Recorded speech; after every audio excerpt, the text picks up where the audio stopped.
In this session, I'm going to talk about some of the basic database concepts. First, we're going to start with the definition of a database.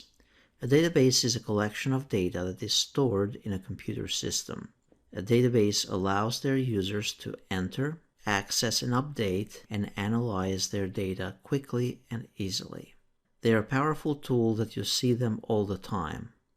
When you go to the doctor's office, when you go to the grocery store, when you go online to purchase something, when you go to search something on a library system, all that information is usually stored in what's called a database. The easiest way to understand a database is to think of it as a collection of lists.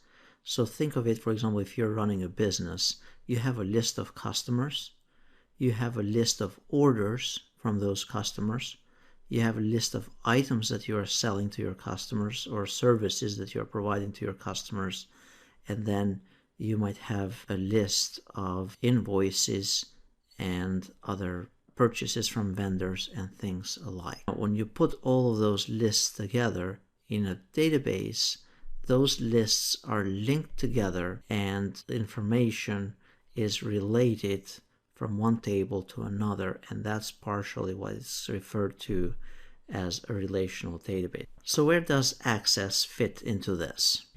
Microsoft Access 2010 is a relational database software program or database management system, DBMS, that runs on Windows operating system. It is used to manage data that is organized into lists, such as information about customers, products, vendors, employees, projects. So basically, again, Microsoft Access is a relational database management system created by Microsoft to store, organize, and manipulate data, as well as to select and report on it. The question is, what are some of the database components? So some of the components, just to summarize them briefly, are tables, queries, forms, and reports.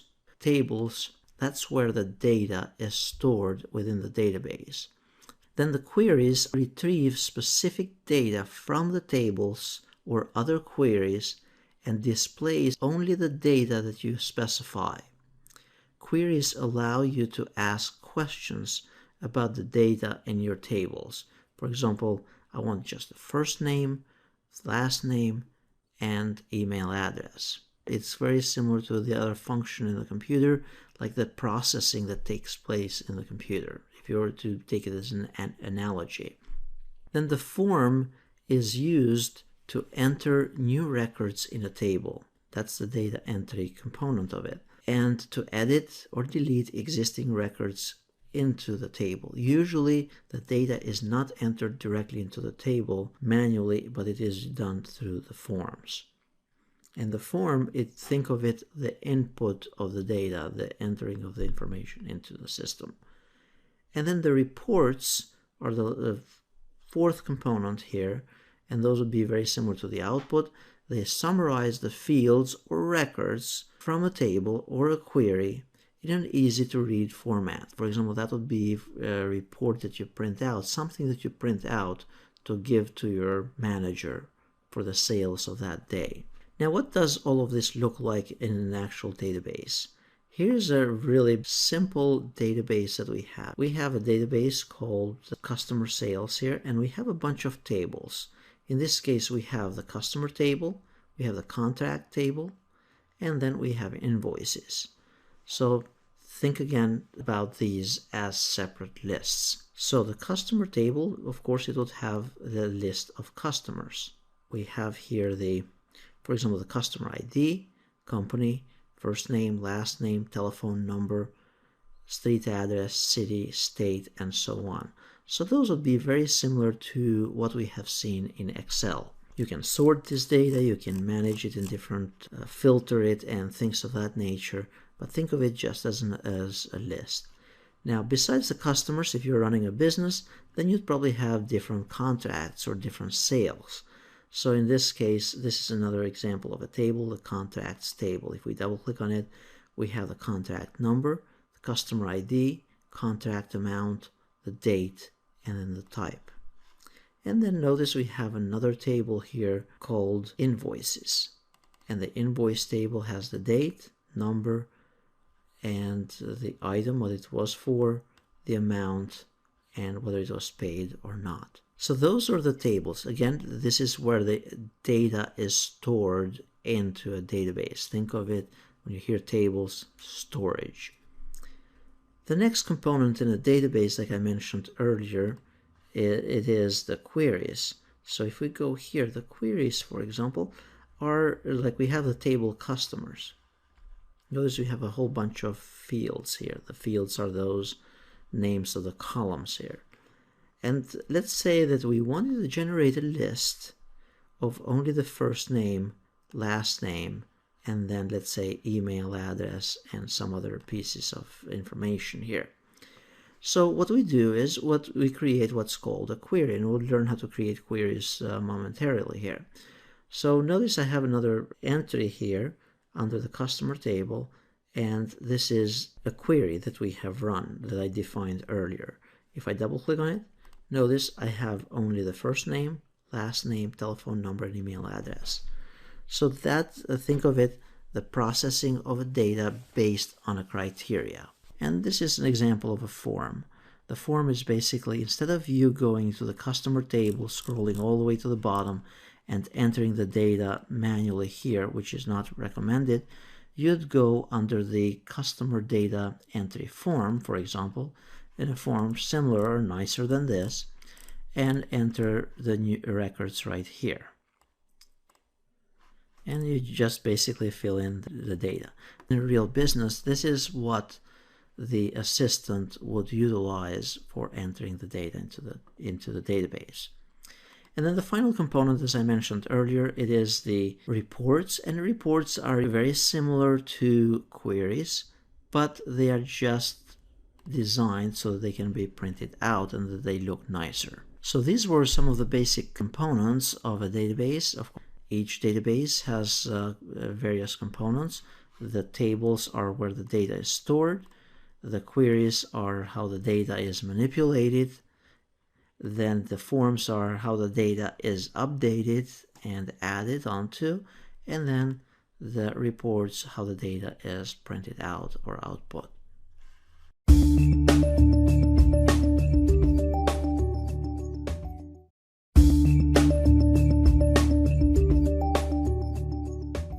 In this session, I'm going to cover a couple of the basic concepts on working and getting started with Microsoft Access 2010. As soon as you open Access 2010, this is what you'll be presented with. You have the options to use available templates, so you can create a blank database, or you can use some sample databases, for example, predefined ones that have been designed by the program. And also you can go and download from office.com different templates that are provided by Microsoft. In our case here, what we're going to do is we're going to create one from scratch. So we're going to make sure we click on blank database, and then we're going to give it a name. I'm going to name this just using Access. Notice what's different here is that unlike Microsoft Word, or you type a document, or in Excel you type a document or a spreadsheet and then you save it later, here you have to create the database, you save it, and then you enter the records and update it as you go. It's also important to keep in mind that as you enter records and data into the Microsoft Access database, the data is saved automatically. Just tell the system where you want to save it. So I'm going to save it under Users here, in my name, and then Documents, and it's going to be saved under the name using Access 2010. I click on Create, and at this point we have just started with a blank database. Before we actually get started with creating a blank database here, a couple of things as far as the advantages of using Microsoft Access as a database management system. One of the things is that duplicate data is minimized. And then secondly is that information is more accurate, reliable, consistent because duplicate data is minimized. So in other words, you have one customer with multiple orders, but you don't have the same customer listed multiple times in those lists. Also, data entry is easier and faster using Microsoft Access Forms, and then the information can be viewed and sorted in any way that you'd prefer using queries, forms, and reports. Also, information is more secure using Microsoft Access because you can limit access to the database by using passwords and different levels of security. Another thing to keep in mind is that multiple users can use the same database at the same time. So notice here we have a table called Table 1, and at this point we can just first define the fields.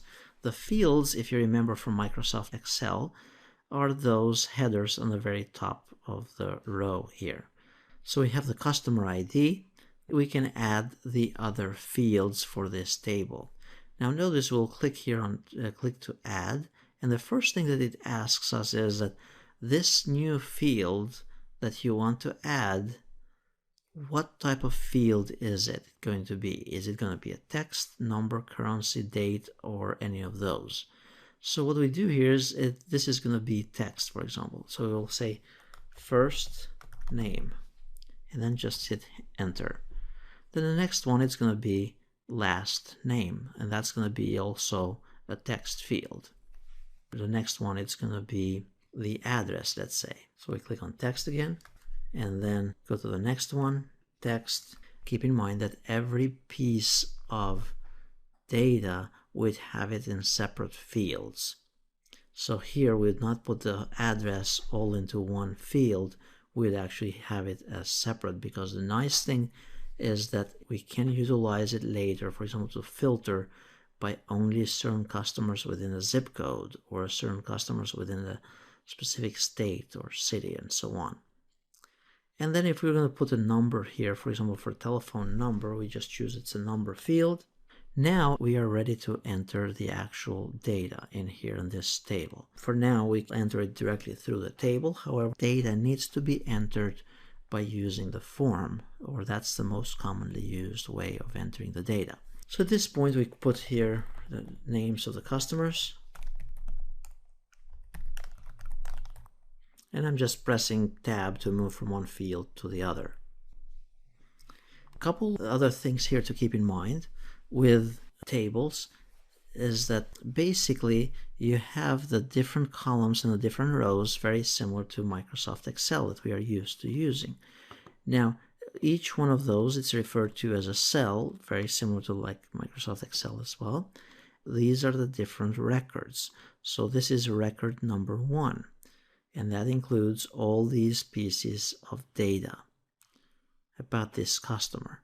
And that will be record number 2. Each table has what's referred to as a primary key. And this is a very important concept. The primary key in a table is a field that is marked as unique, or that makes each record unique within that table.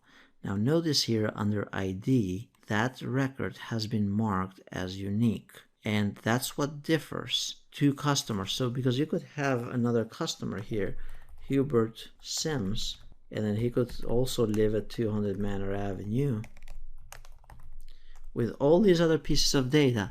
However, what makes those two records different is this field here. Notice that the record 1 is different from record 3 because of this unique ID that has been assigned to each customer. So even though all the other pieces of data are different, they still are different because of this primary key. There are actually two ways to enter data into a table, either by the right here like we did so far, or you can use the design view. So this design view is actually the easier one. So let me close this one and we'll save this and we'll call this customers. Again, we are saving at this point. We have created the database from before. And now we are just creating a table within the database. So here's the table customers. Now, if we wanted to go back here, and notice under the Home tab, we have this view and then a drop down. Under view and the drop down, we can choose different views for that specific table. we can click on Design View, and that'll give you an opportunity here to change the design or the layout of this table. And this is the preferred way of creating the tables, actually. So notice at this point we have the fields that we defined earlier. Notice when we entered first name, we have a text field. And when we entered the telephone number, that was a number field. Now, if we wanted to add additional fields, we can simply add them right here. For example, we just put the name email. And then we can define what type of field it is, what type of data is going to be in that field. You can have it as text or any of those in here. The email, in this case, it would be text. And then you can also limit the field size, and those would be the field properties here for email. And then you could add additional data, for example, notes. And the notes can be, instead of being just plain text, it could be a memo field, which usually can take up to 64,000 characters. So now that we have this table designed with additional fields, we'll click on Close here.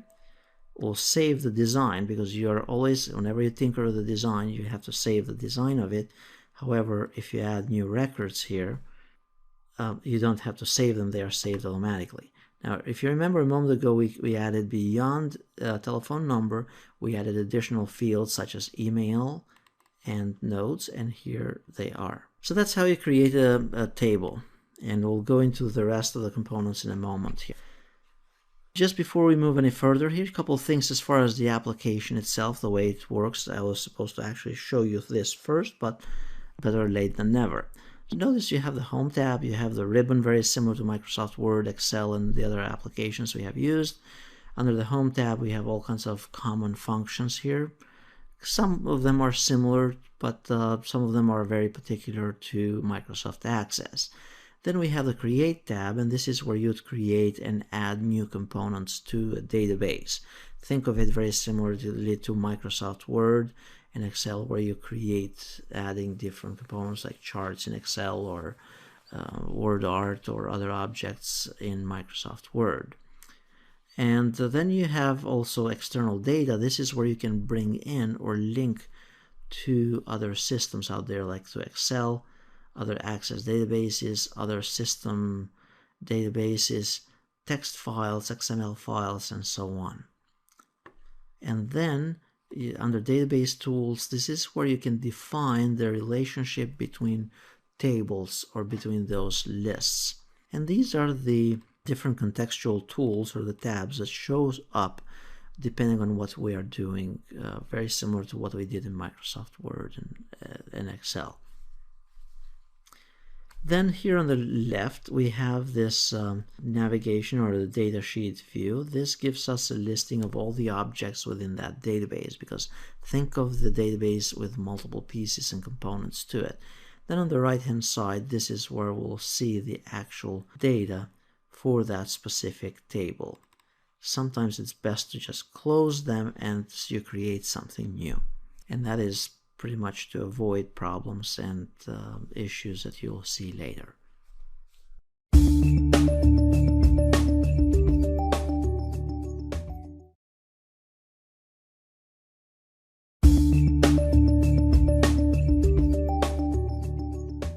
In this session, I'm going to show how you can create a table from scratch. Again, we covered this also earlier, but I'll just go very briefly.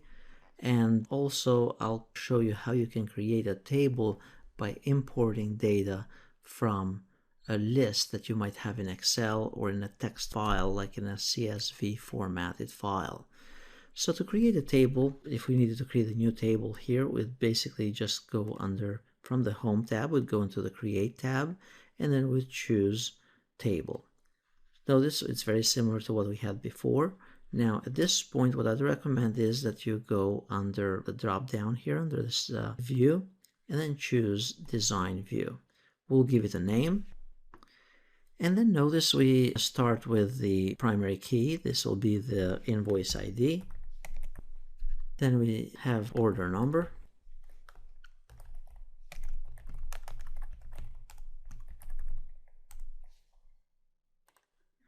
And so on. So that is the best way to create a table. Now at this point we click on Close, Save Changes, and here we have the invoices table with invoice number, customer number, amount, and so on. So now we want to bring the data from an Excel spreadsheet. So let's say we have this list, the customer list. And instead of us typing all the names of the customers again in Microsoft Access, we want to just simply import this. So here's the list in Excel. Now how do we bring this into Microsoft Access? It's actually very easy. If we go here under external data, we're going to go and get the data from a different system. In this case, we're going to get the data from Microsoft Excel. So we click on Excel here, and then we go and look where the data is. So that's where I have my data. Here's customer list. And then it's going to say import the source data into a new table in the current database. Or you could append it to an existing table, or you could link it to another data source out there. The easiest and the less problematic one is the first option here, because it's going to create a table based on the fields that exist in the Excel table here. So with all of these fields on the very top. So all we have to do in this case is just click OK. So we selected the file. We selected what we want to do with it. We click OK. And now it's going to ask us how this data is going to look. So we simply click on Next. The first row we say it has the headings. So we want the computer to pick what was in Excel. For example, first name, last name, and so on. Click on Next again. And then it's asking us which one is going to be your list of customers, or the primary key here. Actually, it's asking us to rename those fields if we wanted to adjust the names of these columns. We don't have to do that. And then you can also specify a primary key. So the primary key, you can either have the system create a new one, or we already had different IDs here, and we'll say that the customer ID is going to be the primary key. Now you have to make sure that there are no duplicates onto the Excel file, otherwise it's going to error out. So we click on Next, and then we're going to call this Customers. And then we'll click on Finish. Click on Close. Notice we have a new table called Customers. Those two are from before. We actually can delete those to just clear out confusions at this time. Now at this point we have the table called Customers, and if we open it up, notice it has all the customers that we had from Microsoft Excel. So that's one way to bring in the data from another system into Microsoft Access into a table. Now let's go ahead and bring also the invoices. Let's say we kept track of that data as well. Instead of us retyping it, we can simply go into an external system and we pick Microsoft Excel. We go and browse for the file, and now we're going to get the contracts list, for example. So the contract list, we choose the first option to create a new table. We click OK again, and then it asks us that it's going to create a new one. The first row contains the headings, contract number, customer ID, and so on. Press Next. And then here we could get a chance to rename the field names. However, we don't need to. Click on Next, and then you choose the primary key. So we click on Next here, and then we're going to call this Contacts. And then click on Finish. So notice at this point we have two tables. And then we're going to create another table, because supposedly we are running a small business, and you have the customers, you have different contracts with them, and then you also have invoices. Those would be different lists or different tables or different ways that you're categorizing your information. Now, to bring the data, in this case, we are going to actually do this slightly different. Notice different, I have invoices list. The invoices list, and this is an example of what's called a CSV file, or a comma separated values file. So you have, for example, each field and record are separated by commas. Actually, the records themselves are separated by a new line here. So now we want to bring all this data into another table in Microsoft Access. And here the concept is that how do you bring data from a text file or a comma separated file into Microsoft Access. By the way, this is a common format in businesses out there from major large systems. Pretty much any system can create lists and export the data into a CSV file, and then you can import that data into Excel, into Microsoft Access, and so on. So let's go under the external systems, and we're going to choose here text file. Under text file, we are going to pick the file here, and this is the text one, invoices list, and then we'll click on open. At this point, we're going to choose first option to import the data into a new table. That's going to be the easiest. And then it's asking us a couple additional questions here compared to what we were getting before. This is a delimited file, comma delimited or comma separated. So we click on next, and then we know some of them, they could be tab separated, but in this case we know that it's a CSV file or a comma separated, so we choose comma. So notice it separates each item here or each field correctly. And now notice we mark this here as first row contains the field names. Then we click on next. And then similar to what we did earlier, we have the invoice number. We can change the names here of these fields on the very top. And we can assign a new primary key, or we can choose an existing key. Then we click on next. And then we are going to call this invoices. And click on close. Now notice we have 3 tables. So basically, the concept is that you can have a database with multiple tables, more than one table. You could have hundreds of tables, 10, 50 tables, depending on what you're doing and how large the database is and what functions it's performing. However, with the knowledge that you are getting from this course, you should be able to actually design a basic database. And by the way, that's going to show up in your final exam as well. You should be able to design a basic database and run a small business without having to pay somebody hundreds of dollars to design it for you. So far, to just briefly summarize, we did create 3 tables, and those tables we created, actually the first one we did was from scratch. Then we created new tables by importing the data from different systems by using the external data tab here. We used Excel, but similarly you could use data from another Access database and so on.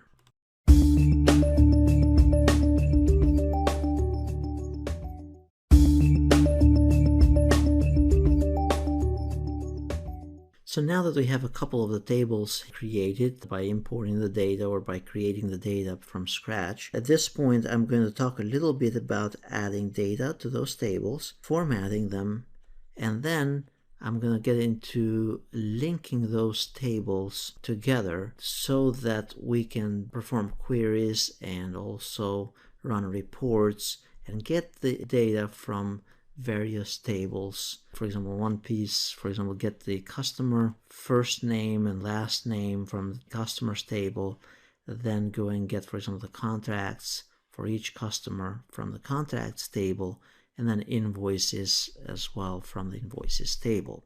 So in order for us to perform that, we have to link the tables before we can do these queries. So first, we have here the table customers, and to add a new record, even though this is not recommended in a business environment, but if you had to, this is how you add a new record. You go to the very bottom or anywhere here, and notice you can go from one record to the other by clicking on this next icon. You can also go to the very end, the last record, by clicking here, or creating a new record by clicking on this icon here, and then simply type in there. You can search by simply typing a name, and it will bring up wherever that specific name shows up. There are a couple ways to do this differently as well that we'll cover in a little bit. Now, I mentioned earlier, one of the key components here in an Access database is the ability to link those tables together. So in order to link tables and establish a relationship between the various tables, you need to have established first those primary keys and foreign keys. That's where planning comes into play, and it becomes very important. So you have, for example, the customers table. If we go under the Home tab and we click here or right-click on the customers table and choose Design View, notice the primary key is Customer ID for the table customers. Now if we go, for example, under Contracts, notice if we go under Design View, I'm right-clicking here and choosing Design View. We have Contract Number, that is the primary key. However, notice there is also a Customer ID. What that is saying is that when we are recording the contracts, we are not necessarily recording the first name, last name of each customer. We are just putting the customer ID from the customer's table. And that is in the customer's table, the customer ID is the primary key, as we saw a moment ago. Now here, the primary key here, notice this golden key here on the left. For this table, it's a contact number.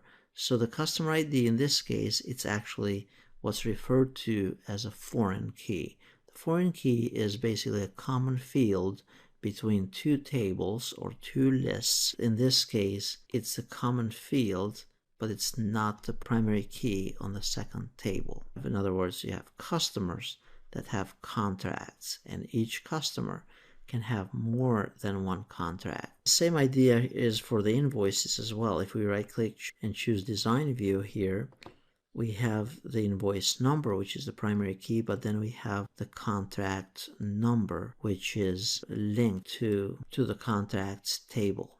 To establish a relationship, this is a very important concept whenever you're designing databases and we are creating more than one table, is that you have to link those tables together. And this is where most of the students fail in their project.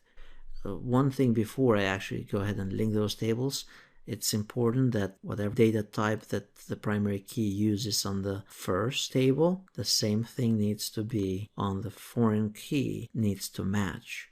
So basically the foreign key here is customer ID needs to be the same data type as the primary key of the corresponding table. So now let's go ahead and link those tables. To link them, you go under Database Tools, and then you click on Relationships.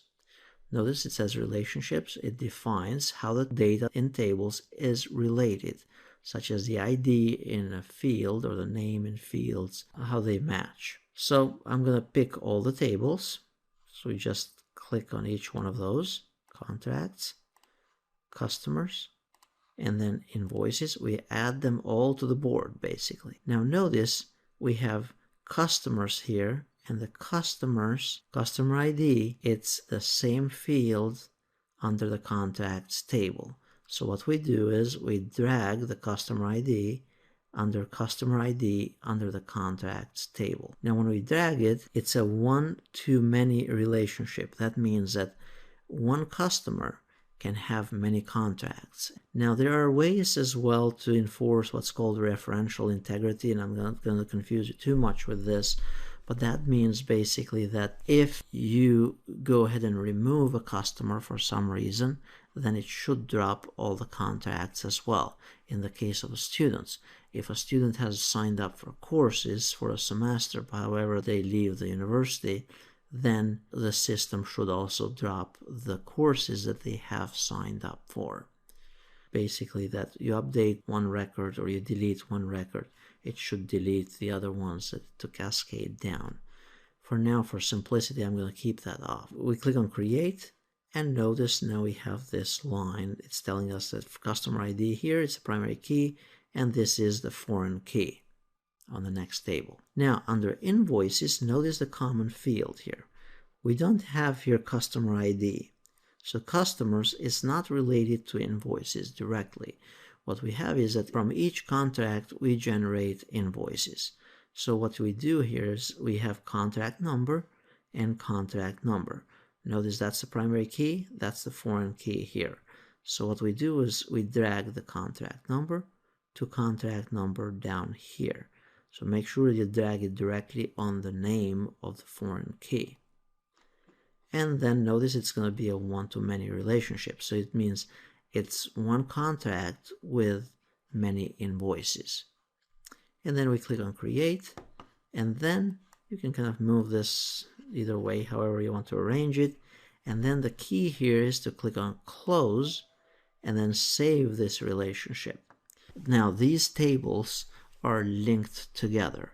What that means is that if I wanted to pull, for example, the names of the customers, first name, last name, and then the actual contracts, I can do that at this point once the tables have been linked. At this point, let me show you how you can actually create a query. Go under the Create tab, and then we click on the Query Wizard. That's the easiest one. I'd recommend for whatever you do when you're using these databases and you're learning some of the basic concepts, use the wizard component. So click on Query Wizard, and then what you do is choose Simple, and notice we have the table Customers. So the way it works is that you can pick and choose. So you say, I want the first name. You pick the next field, you add it to the right-hand side. And let's say I want just their email. So that's from the Customers table. Now let's say I want to go to the Contracts table, and let's say I want the contract number, amount, and let's say I want the type. So that's all I want. A query is basically a set of criteria that you want. So now I click on Next, and then we click on Next again, and then we give it a name.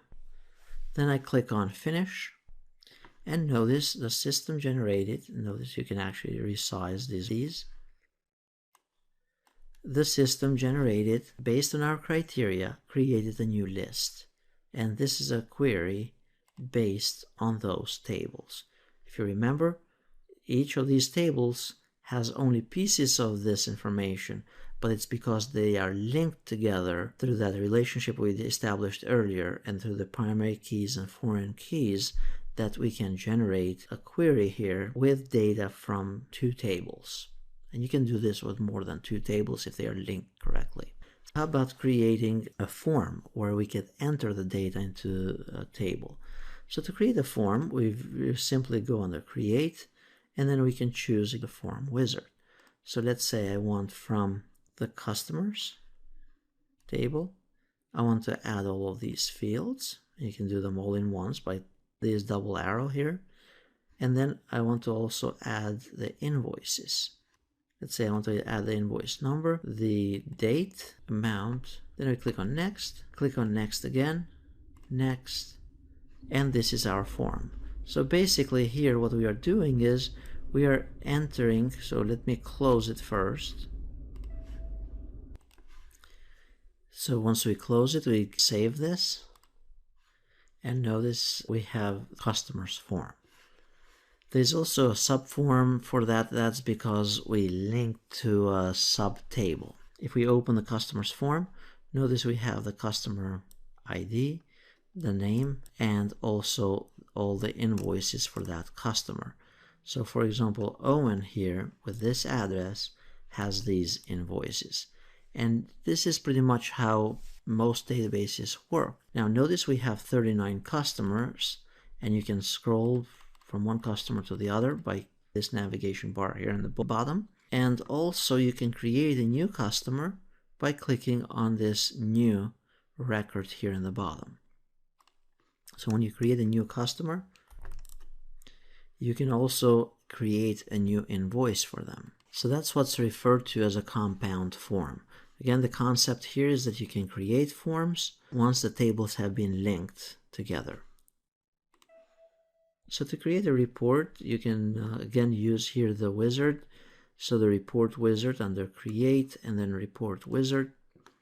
And then let's say we want customers. Let's say we want customer first name, last name. Then we want to go under the contracts, and then we want to get the amount and the type. So let's say that's all we need for our report. We click on Next, Next again, Next here, and then Finish. Under the summary options, you can actually define as well the amount, so you can get a sum of the amount there, or the minimum, maximum, and so on. So if you wanted that, the way I did that was by clicking on summary options here and then choosing just the sum. You can also sort the data by amount, and then we click on Next, then next again, and then let's say we wanted customer report. The names here, you'd make them meaningful names so that when you see 50 items in there, you'd know what they mean. So we click on finish, and notice we have for Owen here, he has these contracts, and the total comes to 7,750. So you can format these reports to look even nicer than this, but again, notice it looks nicer than the query. The query looked something like this, just state data, and the report, it's designed so it can be printed out with a date and all that type of stuff.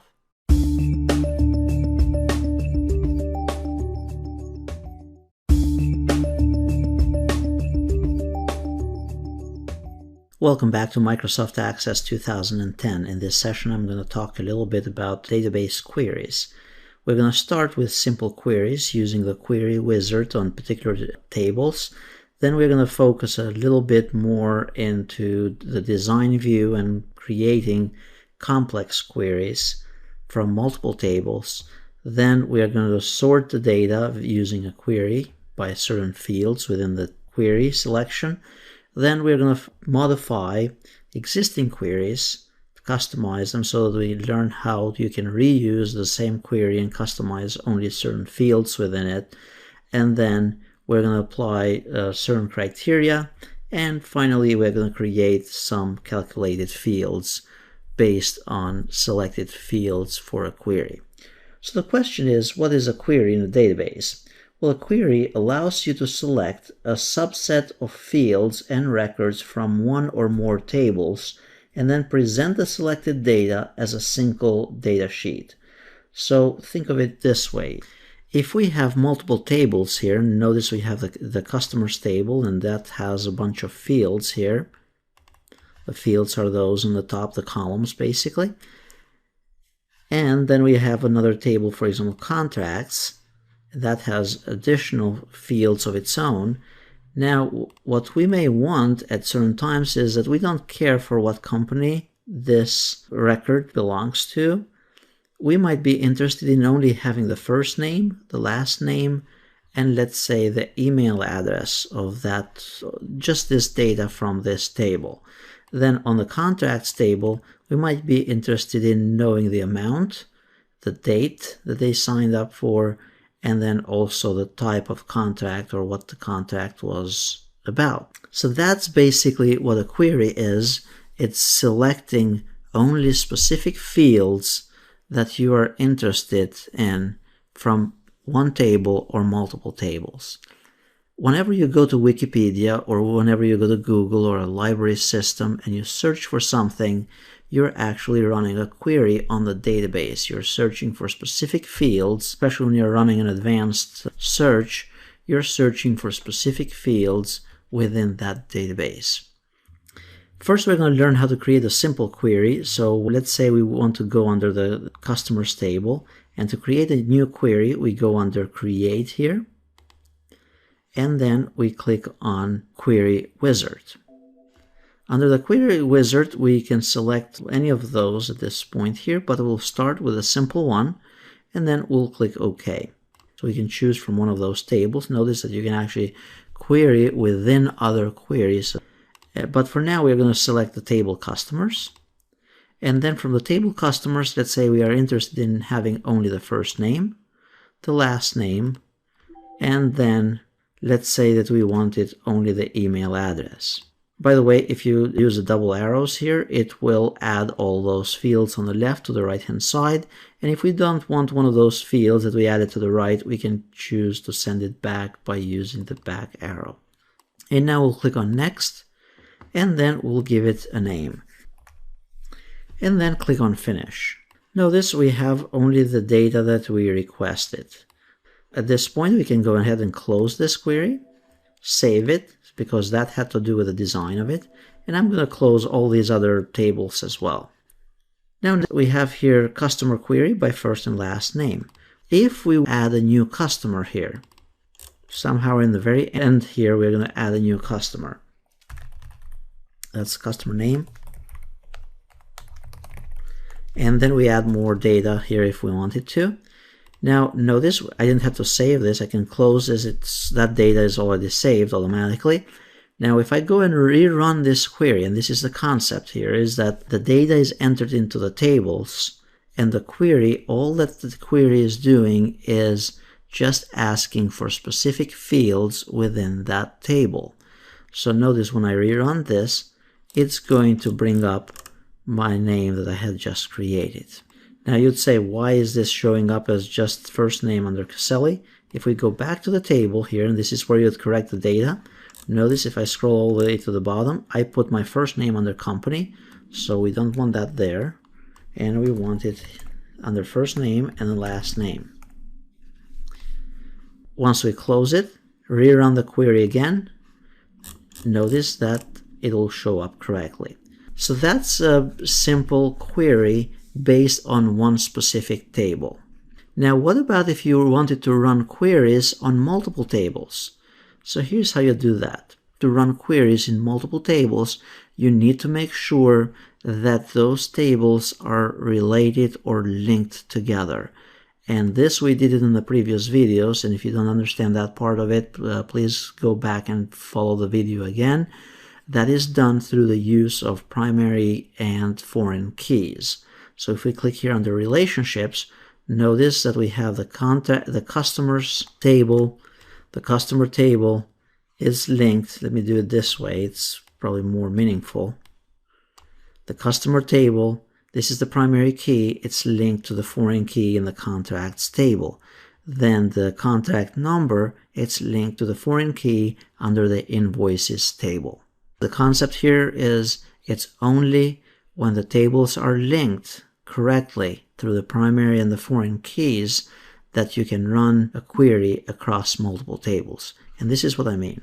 So if I close this, saving the relationship because I rearranged this layout here, we say yes. If I go back and create a new query here, so I choose the query wizard, choose simple query, and let's say under the table customers, I go and pick the first name, last name. That's the only two pieces of data that I want from the customers table. Now, if I go under the table contracts, I can go and get the contract amount, the date, and the type. And then I go ahead and click on next, give it a name here, and then click on finish. Notice at this point, as soon as I hit enter, I clicked on the query here. It picked the first name, last name, and pretty much the fields that I had requested. If I go ahead and close this, go back here and double click on it, notice that's the right one here, and I have the data that I want. So that's how you run a query using the query wizard. If I wanted to modify this query that I have created already, what you can do is, and we'll learn this in the next video here, you can go under the View tab and then choose Design View. And that's where you can modify further things as far as the query if you don't want a field. And I'll cover this in the next video, using the Design View for queries.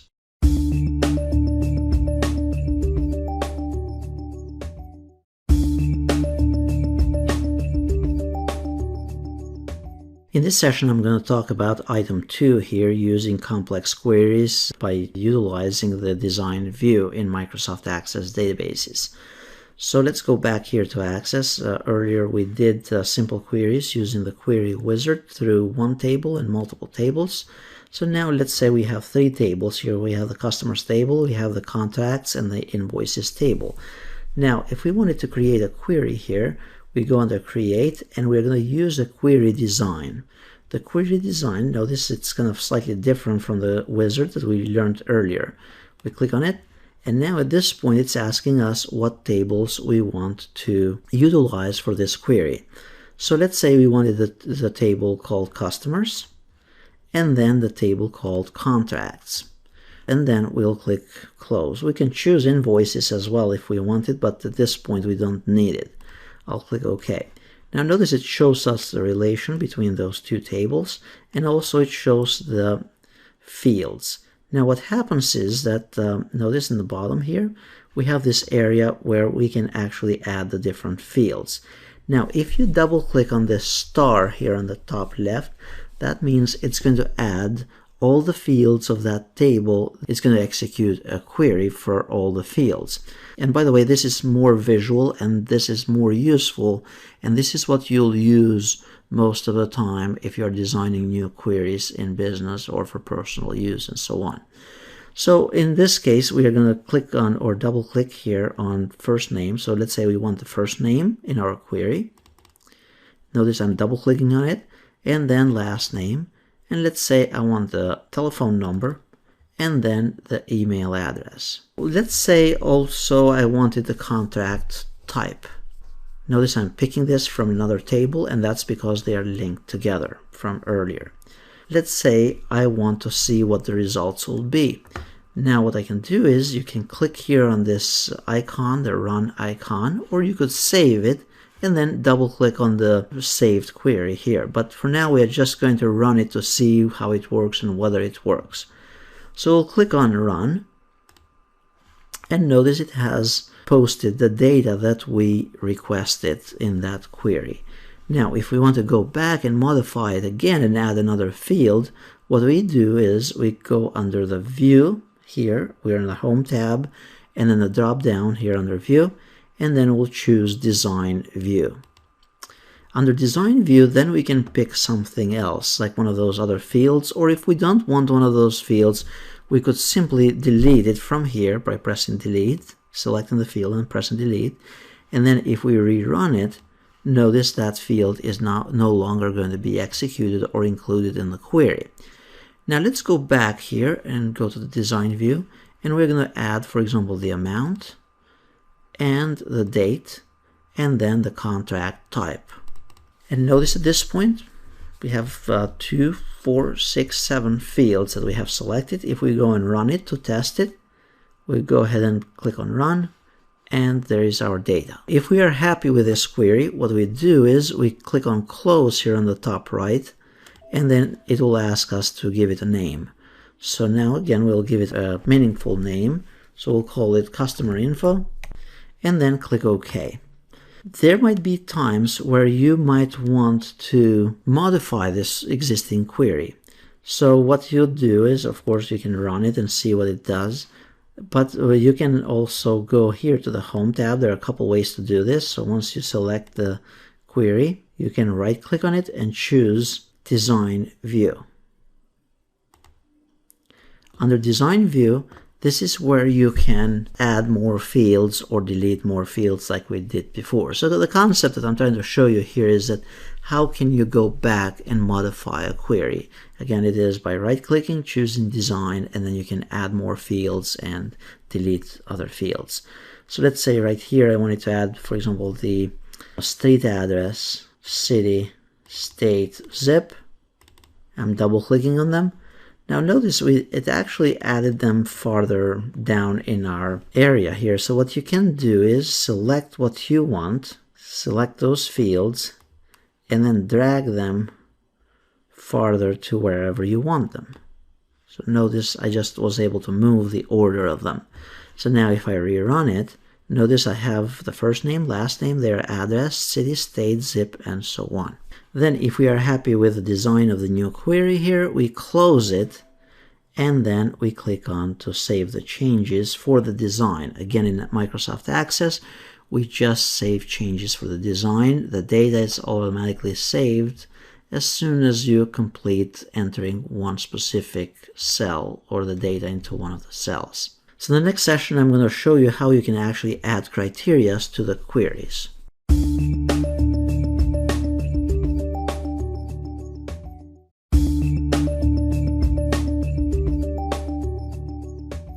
In this session, I'm going to talk about item number 3 here, sorting data via a query, and then also we're going to apply some criteria to those queries in an Access database.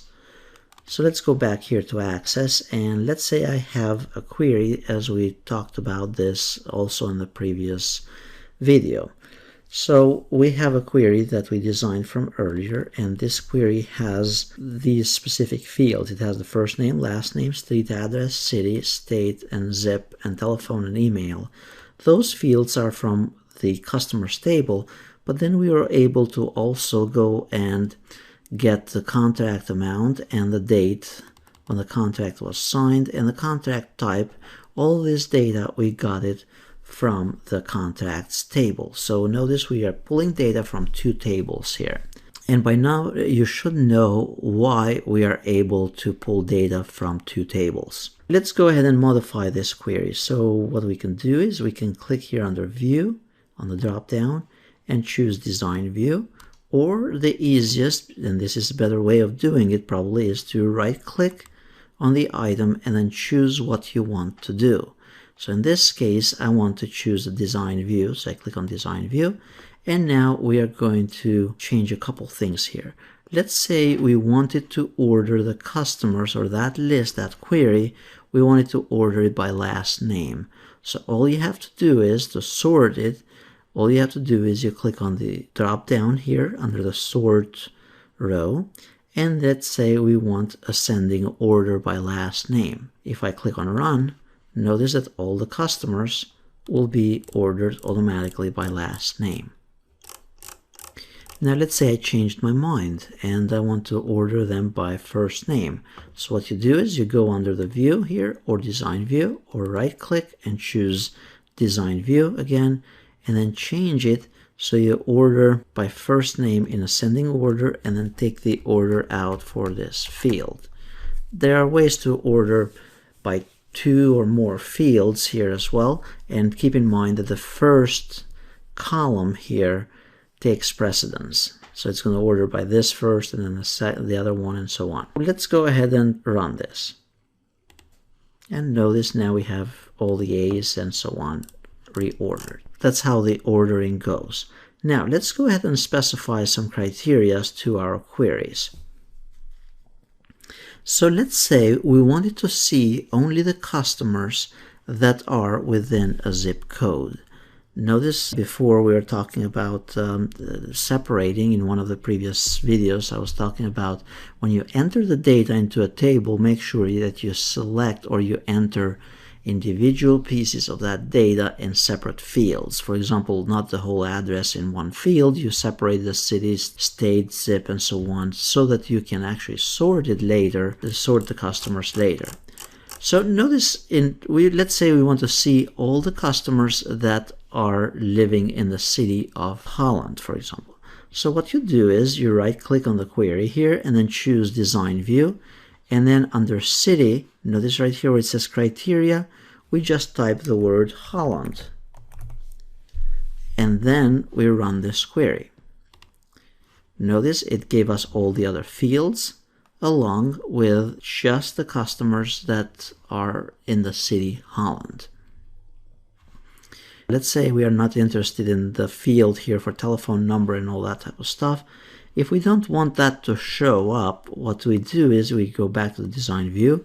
We could either delete the field completely, for example, for the back here, the telephone and email, or we can uncheck it, and this check means that it's going to show or not show that field in the datasheet view when we run this query. So that's how you hide and show the different fields. So if I click on show, notice at this point the telephone number will not display anymore. Now what about if we wanted to go back to our query, and if you remember from earlier, we had customers from other cities as well. We had, let me display all of them. So if I take this criteria out, rerun it, notice we have customers from Holland here and also from the city of Lansing and other ones as well. So let's say I wanted to display only the customers from Holland or Lansing. So what you do is you go back to the design view, and then right here under the city, we add criteria Holland. And then down here, we type also Lansing. And then run the query. And notice at this point, we have the customers displayed from just these two cities. So this is a type of criteria, filtering it by two items within the same field. Now here's another thing that you can do here. Notice that these by city here, they are not ordered together in a certain order, like by Holland first and then Lansing next and so on. To change that or to fix that, what you do is you right click, you go under design view, and this is what we learned earlier. And let's say we want to order this in ascending order by city. So we rerun this, and notice now we have all the, actually we don't have them ordered correctly at this point, because if we go back to the design view, notice if you scroll to the left, we are sorting this stuff also by the first field. So that's why I was saying earlier that the first left-hand side field takes precedence. So if I take that out, the sorting by first name, now notice these will be sorted correctly by city. So we have all the Holland customers and then all the Lansing customers. Now you could go and modify this even further. So let's say I wanted to get customers from Holland and Lansing, but with incomes or contract amounts more than 5,000 or more. So notice we have some here with less than 5,000. So the way you change that with adding a third criteria to this query is by going back here, and then we have those two criteria right here, Holland and Lansing, and then we are going to add a third one, and the third criteria, it's going to be by amount. So if we go under contract amount, and then we add here, notice criteria, on this same row, in the right spot here, we add greater, equal, 5,000. And then run this. Notice it's going to display only the customers with greater or equal to 5,000. Actually, we have here one with 300. And the reason for that is because we are telling the system, notice the reason why it's giving us the 300 is because we have asked the system to show or Lansing. So it's got to be a criteria of Holland and greater than 5,000 or Lansing. So we could either take out Lansing here or add also for, so we'd have to add either the second criteria here under or, which is not very common, or just take Lansing out and then adjust the criteria just so we see the results. So at this point we have the criteria is City Holland and then all greater than 5,000. If I run it, notice it will have the right numbers. If I go back under design view and add Lansing, then I need to probably put here greater than 5,000 for Lansing as well, and then run it, and then it'll give me only the numbers greater than 5,000. So that's how you run it with multiple criteria. Now this is limitless basically. You can have any type of combination here. You can add other types of fields from these tables. You can add even more than two tables if they are linked together correctly. Just keep in mind that queries are pretty much almost limitless depending on how many fields you have and how many combinations of those fields that you want to put together.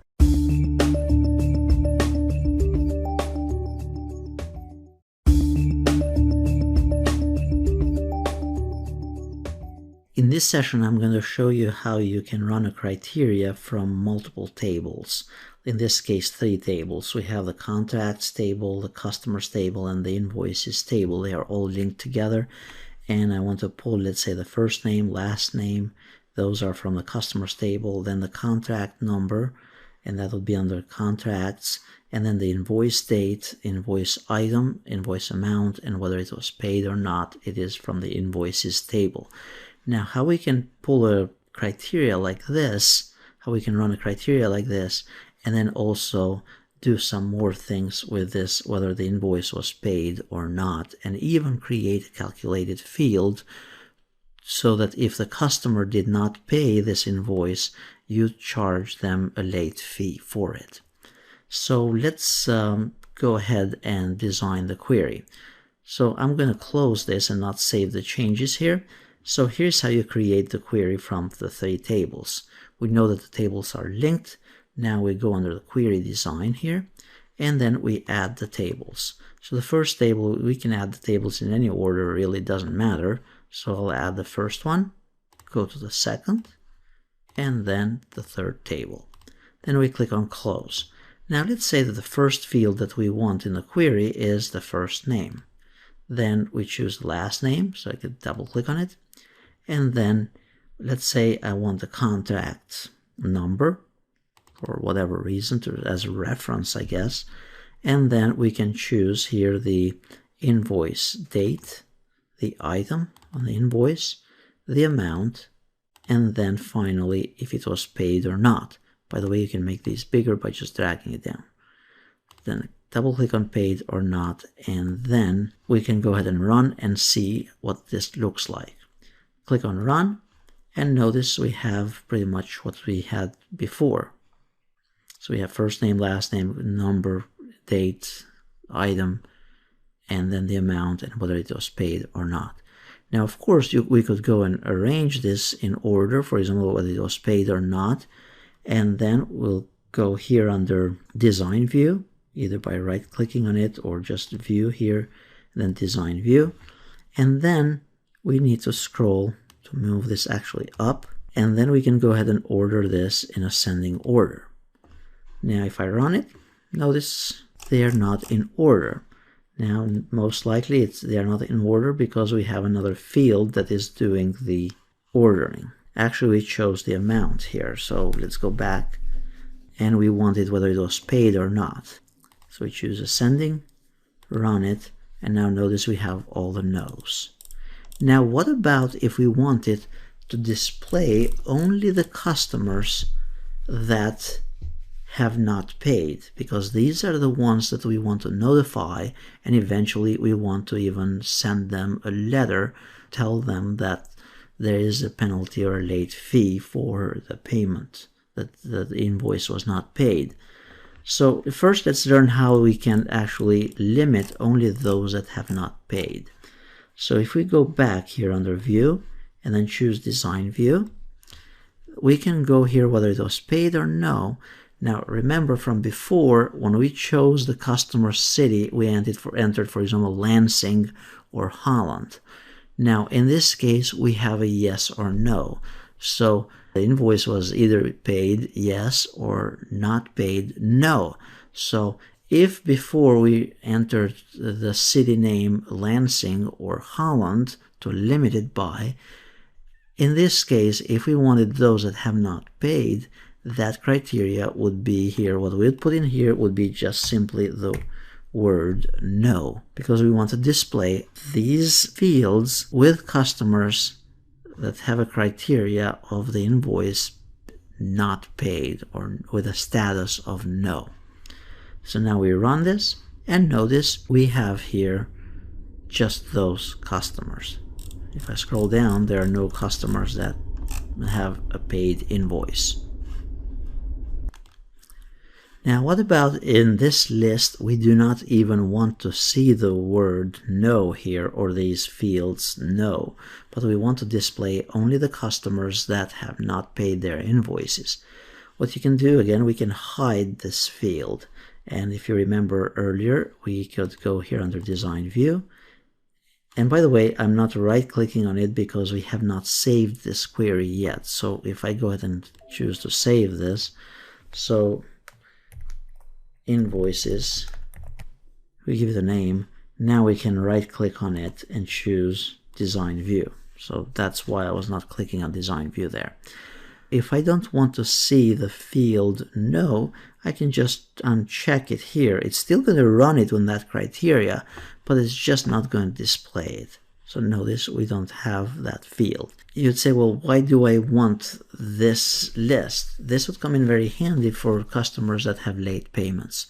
And usually, as most companies do nowadays, those that have not paid their 30,000 bill or more or less here, you want to charge them a percentage fee. So now in the next section here, we are going to learn how to calculate or to add another field here that would calculate the late fee. So here's how that is done. So we go into design view, right click design view, or view and then design view on the top. And then we're going to add a new field over here. So to add a new field, what you'll need to do is you need to click on this builder icon here on the top. And then on here, what we are going to do is the amount. So the invoice amount, double click on it. And then times is the asterisk. Let's say we are going to charge 5%, 0.05.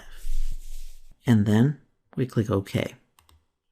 Now notice it says here EXPR, and it has all kinds of other stuff behind it. What we do here is we can type there, just leave everything alone, and right here where it's EXPR1, just that section, we want to change that to late fee and leave the rest alone.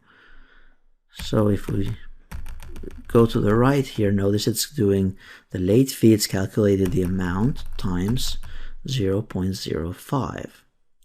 So then if we run this query, notice we just created another column that we added. So for this customer that has a $30,000 bill, the 5% comes to $1,500. So now the question would be, how can we format this? And by the way, that is how you create a calculated field in Microsoft Access. And you can look this part again in the video, just rewind it and see it again how it was done. So now we are going to learn how we can add here the dollar amount or make or format this field as a currency field. So we'll go back here under the query design and go into design view. And then what you do is there is a property sheet over here, an icon on the top right. Click on it, go to the field that we want to modify the formatting for it, and notice it's giving us the properties for the late fee field or for the invoice paid field. Now notice for these other ones, like let's go to the amount here. The amount was formatted earlier in the table into the dollar amount. So now we are going to go here into the late fee and we're going to format this, click on the drop down, and we're going to format that into currency, to the dollar amount.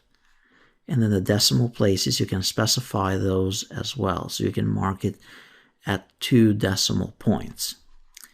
So now we can close this, the property sheet, rerun the query, and notice the late fee has been formatted as currency. At this point, we could save this query. We could actually even click on save up here, and that has been saved at this point because we had not saved it yet earlier.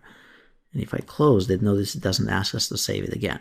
Now, if I go here under and run this query quickly, notice I have all these late fees. What about if I wanted to get the total here on the very top for these late fees? And this is what we're going to learn next, getting the total for different fields. So let's go ahead and run this query again. Notice we have these late fees here. And now let's say that we wanted to see the totals in this query. So in the very bottom here, we want the total. So what you do is you click on it and then go to the Home tab. And then there's this option here for totals. So we click on it and then it's going to give us one more row in the very end for us to specify what totals we want. So let's say for the late fees, we want the sum here. And then also for the invoices, we click on the drop down and we want the sum of those invoices. So then we save it. And whenever we rerun it and those numbers change, those will be updated automatically. So if I go here under contracts and I modify, notice that this was the total here ended with 850, 1.3 million and 850. Actually, I needed to modify the invoices because that's where the invoices are pulled from. So the amount here, for example, it says 70,000. I go and change that to $1. As soon as I update this invoices amount, because again the query was running from the invoices before, close this, run the query again, notice that has been changed. So now it's $1,39851 compared to what it was before. So those are some of the queries. That's limitless to what you can do and how you can run those queries. I would say play with them, but this is the general idea of creating new fields, calculated fields. And by the way, you can go ahead and change the design here. And let's say that you want to charge them a 7% late fee. You'll notice that from 65,000, it's going to change when you modify that. So if we go back here to our design and we go to our calculation, so instead of 0.5, we make it 0.7% and then run the query again. Notice that from 65,000 now we have 91,000 in late fees. So check those out, and it's a lot of fun actually playing with the queries and generating all these types of data.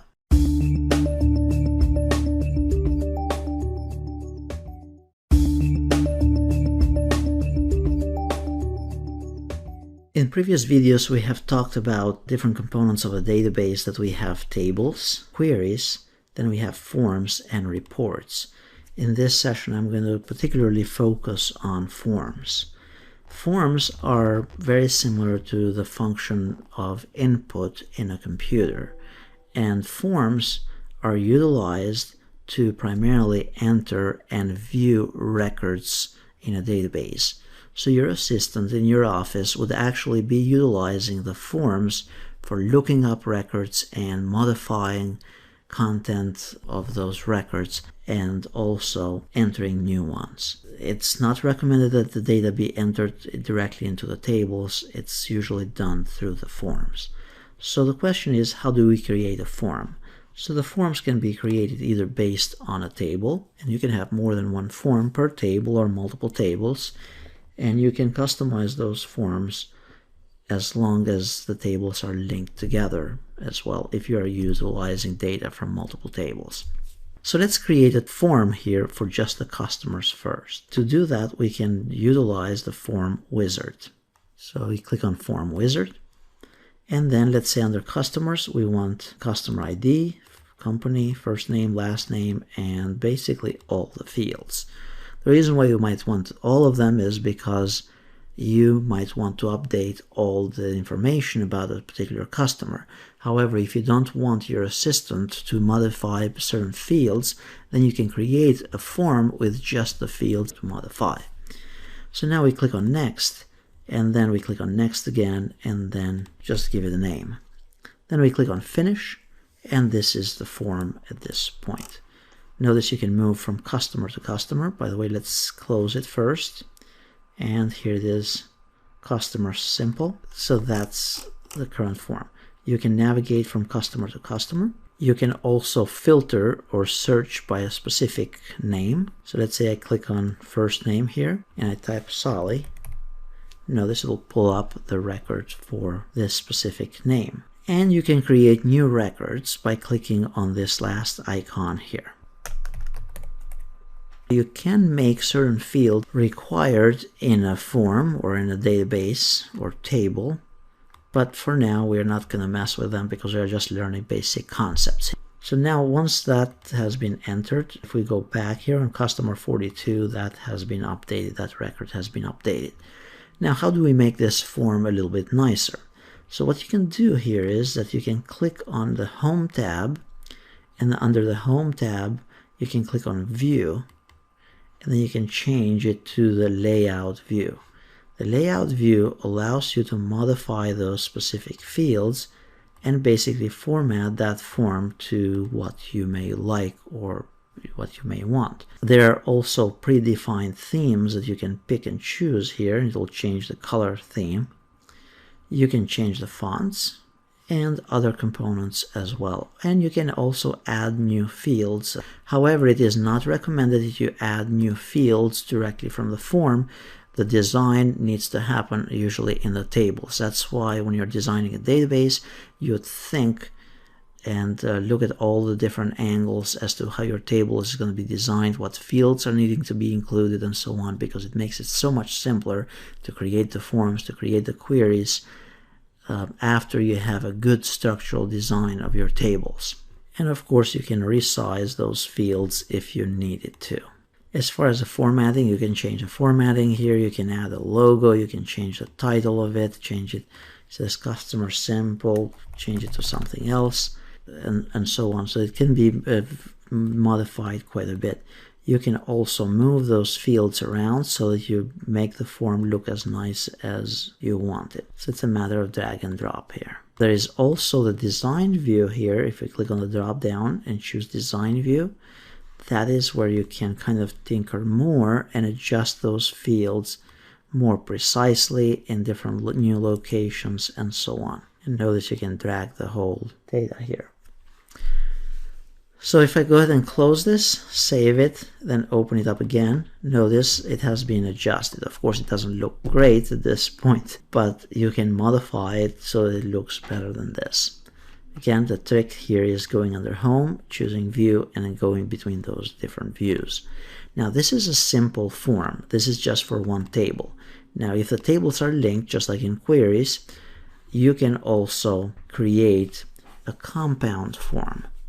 So the form here, what you utilize is you'd again choose the wizard for the forms. So let's say we want the customers. We want customer ID, company, first name, last name, telephone, street address, and so on. Then we want, let's say, the contracts table. We want, let's say, the amount, actually the date and time. If you remember, when we linked the tables together, those tables had a one-to-many relationship. That means that one customer with multiple contracts.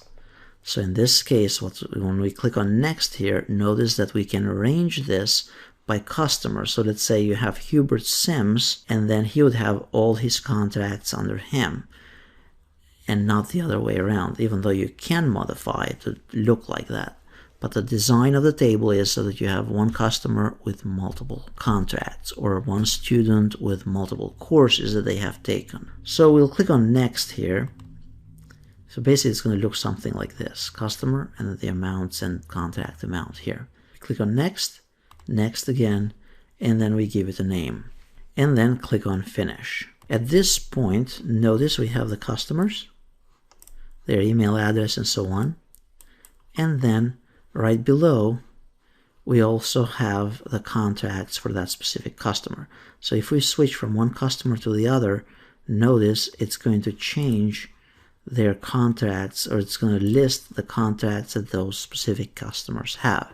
So now you could either add a new customer, or you could just add a new contract for this specific customer. For example, for a mall, or however you say the name here, you would add a new contract, let's say 70,000. So one thing to remember here when you're dealing with these designs of the new forms and so on is to make sure you close the form at one point and then reopen it so that it saves the design before you go and add any new contracts. This is one of the things that will probably confuse you if you forget to remember to do that part of it. So now let's say, for example, for a mall here, we want to add a new contract.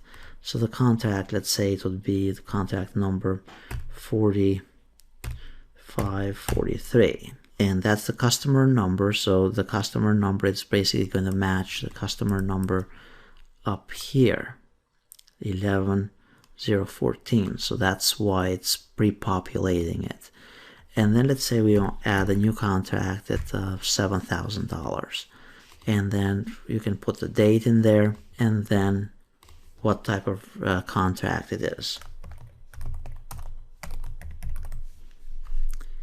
And then move on to the next customer, basically. So this has been registered at this point, and it's all good to go. So that's how you'd use the forms to add. So it's basically the idea here is that you use the forms to add data, retrieve data from different customers, and update their records. And at this point, if you were to go back to those queries that we discussed earlier, you would be able to see those contracts reflected. So for example, customers with contracts, if you were to search for a mall,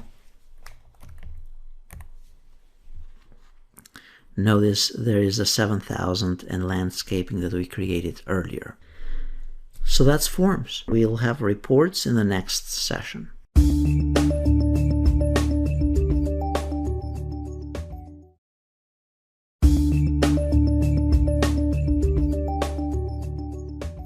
As I've mentioned in prior videos, there are primarily four basic components in a database. There are the tables, the queries, the forms, and the reports. In this session, I'm going to focus a little bit on the reports. So how you create a report and how you modify those reports. We have three tables here and a bunch of queries. You can run a report either on the tables themselves, multiple tables if they are linked together, or you can run the reports based on different queries. So let's try first running a report from a table. So you go under Create, and then you choose the report wizard. That'll be the easiest. And then you pick here, let's say customers. Let's say I want a list of customers by first name, last name, street address, city, state, zip. Let's say I wanted to do a mail merge for these. And of course, if you wanted to do an email merge, you could utilize the email field as well. So I click on Next, and then Next again. And then you can order those customers by first name, last name, or however you want them in a different order. And then just choose how you want those fields laid out. So just customers, I'll name it for now. Then I'll click on Finish. And notice the customers have been listed. And it looks a little bit nicer because you should be able to print this out. It's designed to be printed out. So think of the forms as the output in a computer, but in this case it's in databases, so you have the reports.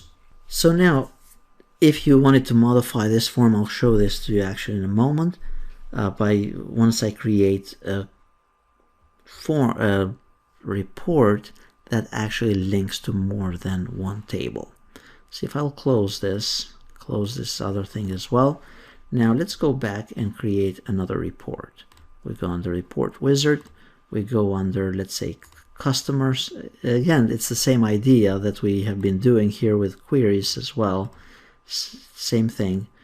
And let's say we wanted first name, last name, and then we go under Contracts, and let's say we want the contract number, amount, date, and type. Let's say we want Next, and let's say we want to order this by customers. Click on Next. It's very similar to the form that we saw earlier. And then we are going to order this. You could order it in any order or priority here. Click on Next. Let's say we want it by contract amount. And you could even post on the report, let's say the total for the contracts. Then we click OK. Next. So basically play with the settings here, what you see on the screen. Next, and let's say give it a name to the report, then we click on Finish.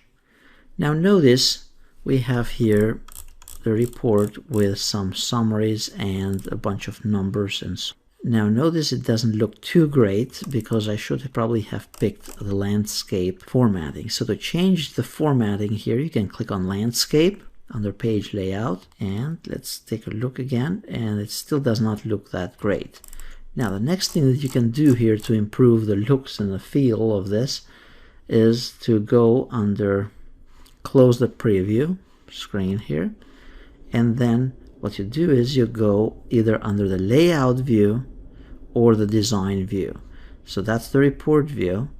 You go down under View here, choose Layout. That'll change the layout. We can tinker with the layout a little bit.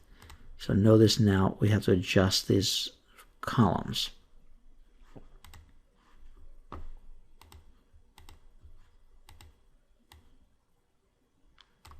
And whenever you see those number signs, that means that the field here, it's not long enough. So you can modify this to how you want, basically. Notice we can go here and make this much wider. You can go ahead and change the formatting of these here to be a different theme. And then you can also, if you go here under View and choose Design View, you can also choose to modify those even further.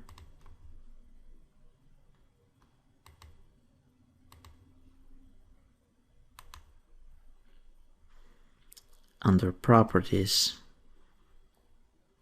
Notice we want it, let's say, transparent. And here we're kind of getting into more complicated stuff. Just keep in mind that you can go to the different views and customize different components at this point. So now we click on View, view the report.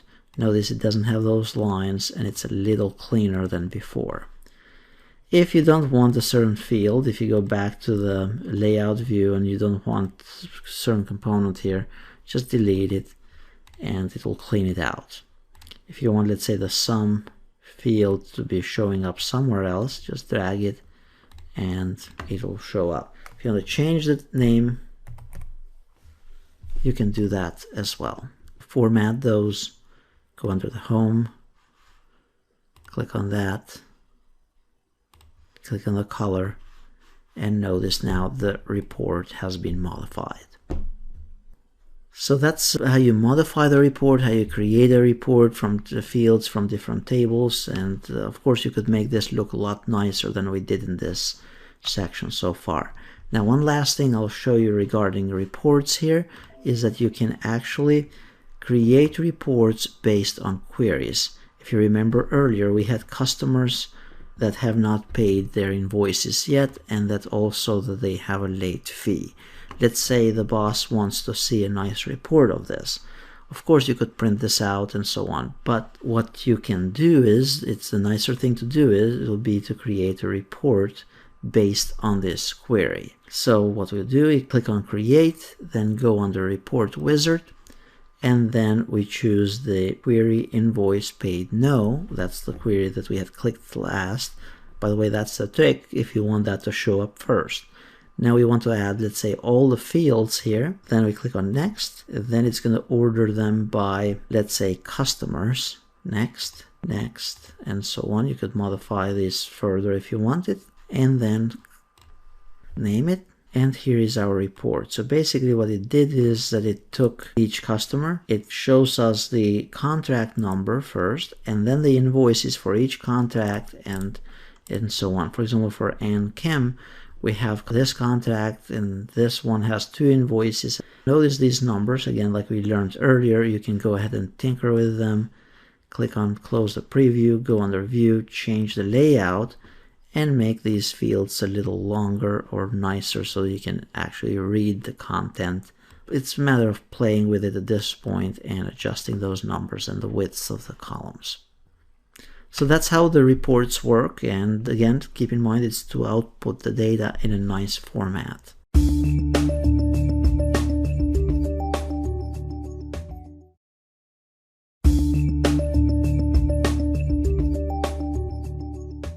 There's a lot that can be done with Microsoft Access, and what we have covered in the previous videos is just scratching the surface. For those of you that have not watched the previous videos, I'd recommend that you go and check them out. At this point, I'm going to show a couple more things here. One of them is exporting data into Microsoft Excel. So if we go here under external data, we can go ahead and actually send something. So let's say we have this invoice is paid, yes or no. Notice it has this data. You can actually choose to send it to Excel or to a text file or email and so on. You can also right click on this stuff and then choose export and then choose Excel. So either way will work. So if I choose the first method here, select the query, click on Excel, then it's going to save it to a specific location. And you can even choose to preserve the layout. Let's say we want to preserve that. And then we'll open the destination file when it's completed. Now we'll just click OK and the process is complete. So now in Excel, what you could do is you could take this data and sort it out and adjust it and work with it any way you want, like you used Excel before. Create charts and things of that nature. So that's one of the options. Another option is to create a mail merge from a query or a table that you have in Microsoft Access. There are a couple ways of creating the mail merge. You can either go into Word first and then link to the database and then run the mail merge from there. So that's one of the ways. The second way, and it's a little bit easier actually, is to go into Access, select what table you or what query you want to utilize. For example, I want here the invoice is paid, yes or no. And to make things a little bit easier here, I could actually go and add the addresses if I wanted to. So if I wanted to choose design view and I want to go and add the addresses, I could. If I was going to actually send an actual mail, letter basically. So if we go here to the right, they'll be in the very end, and it doesn't matter the order at this point. So let's say I'm happy with it, save this. If I run it, it will also have the addresses. So now let's go ahead and create a mail merge from this one. So we have this query, and we go under external data, and then we choose to export this data into a mail merge, because you remember this was to import before the beginning of Microsoft Access, what we did. And then here we are going to choose a mail merge. Double click on it. It asks us, do we want to link it to an existing Word document? That means that if we have an existing document, a form letter, like a letter that we are writing to our customers and so on, we could utilize an existing one, or we could go and create a new one from scratch. So we're going to use the second option here. We'll click on OK, and then it opens Microsoft Word. At this point, it's just asking us, it's kind of simplifying the process. The linking has been done. It's asking us whether we want letters or email messages or labels, or what do we want. So I'll choose letters. Then I'll click on Start the document. Then I'll tell the system that I'm going to use the current document even though it's blank. Then we'll choose the next step, select the recipients. The recipients are already selected. It's kind of linked to Microsoft Access because we started the process from Microsoft Access, and kind of that part is complete. Usually you'd have to pick it if you started from Microsoft Word. So for now we are all set with the current list here. Notice invoice is paid, no. That's the query in Access. Then we click on Write Your Letter. Then at this point it's asking us basically to insert the fields. So if I wanted to insert the fields, I could go ahead here under Insert Mail Merge Field, and let's say I want first name, space, last name. Then I want the address. Notice it doesn't matter the order. And then I want the city, comma, state, and then zip. And we could say dear, and then put the first name of the customer.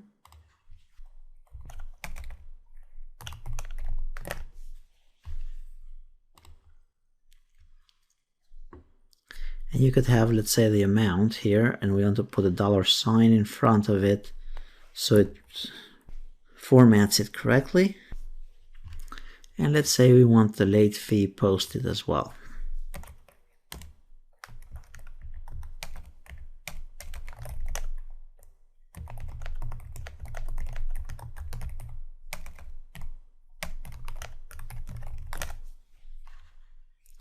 And then you could put the invoice number. We actually don't have that listed here, but we could choose contract number for now. Now at this point, put your company logo. You could format this and make it nicer, a different font and so on, and adjust it the way you want it. You could preview your letters, and they're going to look similar to this. If you wanted to format this nicer, notice I forgot to put the dollar amount there, or the $sign. You could do that. And if you're ready to, you could exclude certain recipients, and then you could complete the mail merge. So click on the next step, complete it. You could print them out or edit the individual letters. I recommend that you choose edit to just look at them first. And now notice this is how it's going to look. So that's how you create a mail merge from Access using Microsoft Word. And one more final thing before we finish here with Microsoft Access. Let's go back. In Microsoft Access, from time to time, it's worthwhile that you'd actually do compact and repair the database. What that means is that it goes and checks it and verifies the data and so on. The other thing that you need to do is that you need to make a copy of the database so that you have a backup of it, because if you are collecting so much data and you are also spending so much time on it, you want to have good backups of the database. So basically you need to have multiple copies of it. It's important also to understand that when using a Microsoft Access database, you can have multiple users use the same file, update, modify, and view the data from the same file, unlike Microsoft Word or Microsoft Excel. So that's it on Microsoft Access. Hopefully it was beneficial. Feel free to refer to the other video tutorials on learning these different features that we have covered so far in Microsoft Access.